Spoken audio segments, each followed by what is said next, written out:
Assalamualaikum, ketemu lagi di sesi 3 ya. Kita masih bahas tentang bab 1.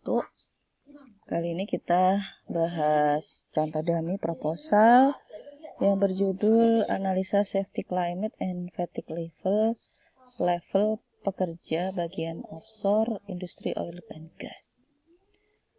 Yang perlu diperhatikan di sini adalah tadi ya, seperti tadi analisa jadi analisis.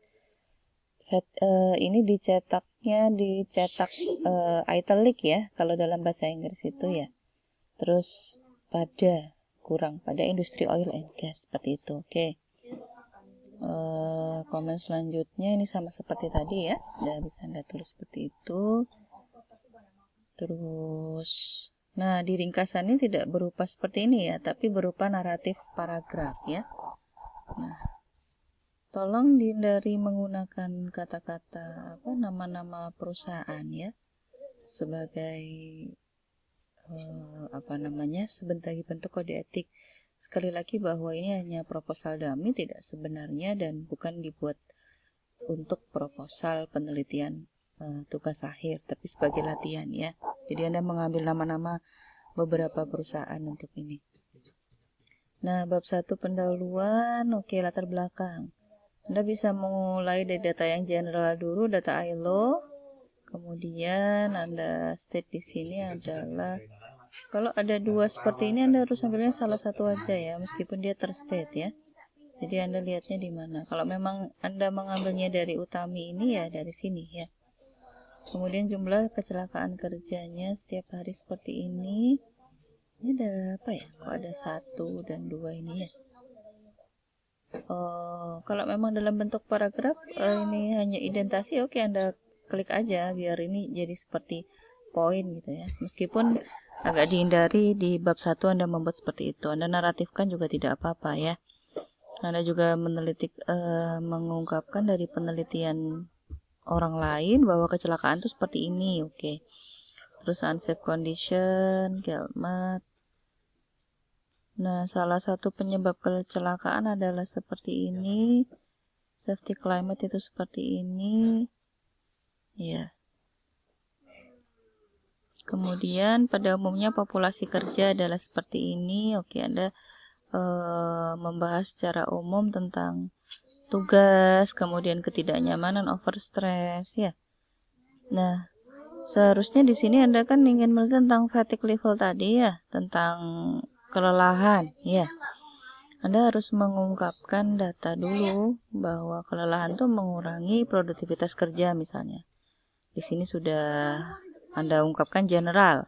Tapi kenapa Anda memilih kelelahan kerja? Iya, begitu, bukan variabel yang lain. Itu Anda harus dikerucutkan ya. Kemudian Anda membahas dari sisi tindakan tidak amannya ya di safety climate-nya. Kemudian kalau memang fatigue ya faktor-faktor variabel lain itu boleh disebutkan. Tapi kenapa Anda tidak mengambil itu harus dijelaskan agar pembaca oke, berarti Anda punya reasoning bahwa menurut jurnal A ternyata fatigue ini paling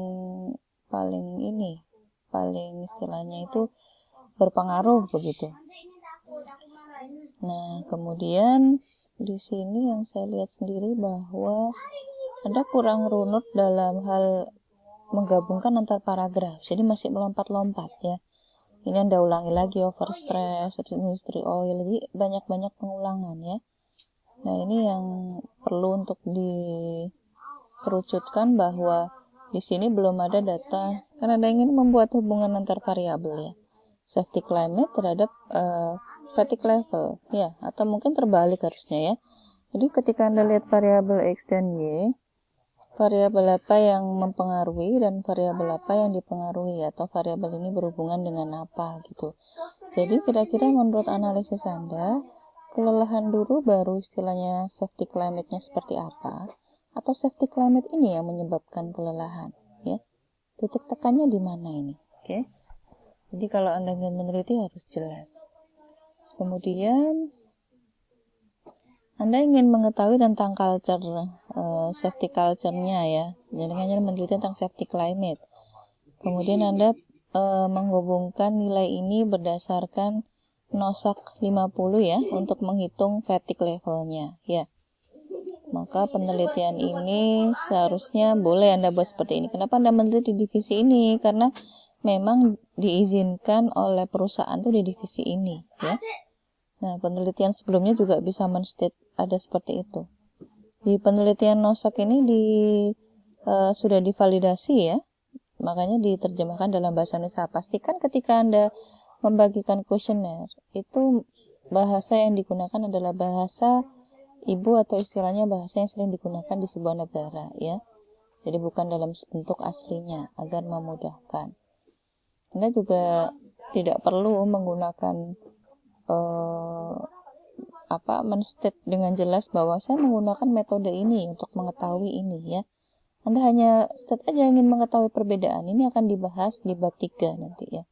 Metode tidak diungkapkan secara khusus karena ini istilahnya statistik, bukan metode semacam hirap, hasop, dan lain-lain. Yang perlu saya garis bawahi lagi adalah belum runut antara ini memang Anda ingin meneliti hubungan antara safety climate-nya terhadap fatigue atau bagaimana. Berarti kalau asumsinya adalah data masalahnya itu adalah data fatigue levelnya. Di sana sangat lelah, kelelahan sangat, sehingga Anda ingin melihat penerapan safety climate di sana itu sangat mempengaruhi fatigue level atau tidak begitu. Nah, kalau di perumusan masalah ini juga Anda ingin mengidentifikasi bahaya dulu, terus menilai dan bagaimana hubungannya. Boleh di proposal TA itu Anda menggunakan hubungan, tapi lebih kuat Anda disarankan meneliti terhadap pengaruhnya ya, faktor pengaruhnya.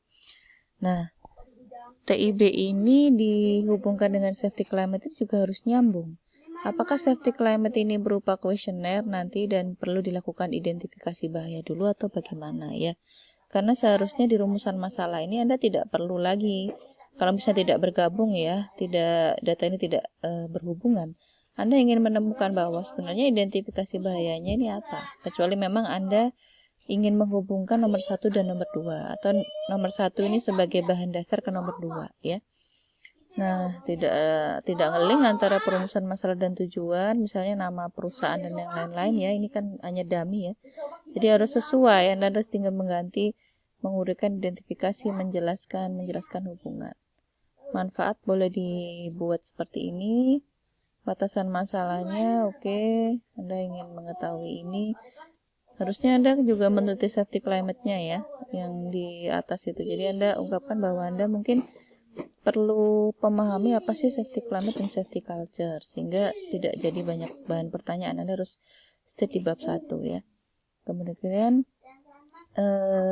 kalau memang ini Anda ungkapkan ini, berarti Anda ngukur before and after ya. Kalau pre dan post test ini berarti Anda ingin melakukan penilaian sebelum dan setelah. Nah, di sebelum dan setelah itu pasti ada perlakuan. Itu yang perlu dijelaskan. Kalau Anda ingin menilai satu ya nilai saja satu langsung, satu kali ya. Satu kali pengambilan, tidak perlu 2 kali pengambilan. Kecuali memang Anda ingin melihat efektivitasnya. Jadi Anda ingin mengintervensi begitu ya. Kenapa harus pre dan post ya?